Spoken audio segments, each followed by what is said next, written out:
عوام دوست حکومت بنائیں گے, ہم جمہوری پسند حکومت بنائیں گے. میری والدہ جب وزیر اعظم تھی تو اس ملک میں ایک سیاسی قیدی نہیں تھا, جبکہ بی بی شہید کا والد کو تخت دار پہ لٹکایا گیا. وہ چاہتی تو وہ کہتی کہ وہ تمام سیاستدان جو میرے والد کے خلاف تھے ان کو بھی تخت دار پر لٹکا دے, مگر شہید بی بی نے اس ملک کے عوام کی خدمت کی. صدر زرداری جب صدر بنے تو بی بی شہید ہوئی تھی. جن لوگوں نے صدر زرداری کو 12 سال جیل میں ڈالا تھا, جن لوگوں نے صدر زرداری کا زبان کاٹا تھا, گلا کاٹا تھا, جن لوگوں نے میرے کارکنوں کو شہید کیے, تشدد کیے, وہ کہہ سکتا تھا کہ اب میں ملک کی تاریخ میں سب سے طاقتور صدر ہوں, میں ان سب کے ساتھ وہی کروں گا جو میرے ساتھ ہوا تھا.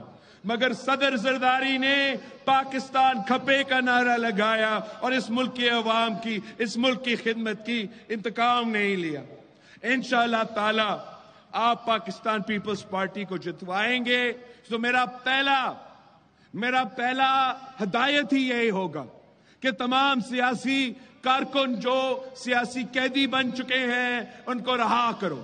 اور دوسرا, میرے لیے یہ حرام ہوگا کہ میں اپنے دور الحکومت میں اپنے مخالف کے سیاسی کارکن کو گرفتار کروں.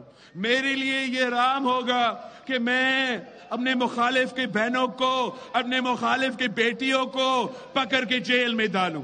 انشاءاللہ تعالی میں اس ملک اور قوم کو ایک کر کے سب کو آپس میں ملا کے جو ہمارے سنجیدہ مسائل ہیں, معاشی بحران کا مسائل کا مقابلہ کروں گا, غربت, بے روزگاری اور مہنگائی کا مقابلہ کروں گا. دہشت گردی ایک بار پھر اپنا سر اٹھا رہا ہے, لا اینڈ آرڈر کا مسئلہ ہے, اس کا مقابلہ کروں گا. خارجہ سطح پہ پاکستان کا عزت بحال کروں گا. جس طریقے سے قائد عوام شہید ذوالفقار علی بھٹو نے یہاں کے عوام کو باہر نوکریاں دلوائے تھے, جس طریقے سے انہوں نے پوری دنیا میں پاکستان کے نوجوانوں کو نوکریاں دلوائے تھے, انشاءاللہ تعالی میں اگر آپ کا وزیر اعظم بنتا ہوں تو ایک بار پھر پاکستان کے نوجوان جاپان سے لے کے امریکہ تک نوکریاں کریں گے. ہمارا پاکستان کا اتنا مقام ہے, ہمارے نوجوان اتنا محنت کرتے ہیں, اتنا صلاحیت رکھتے ہیں کہ ہم اگر ان کے لیے نیت کے ساتھ کام کریں.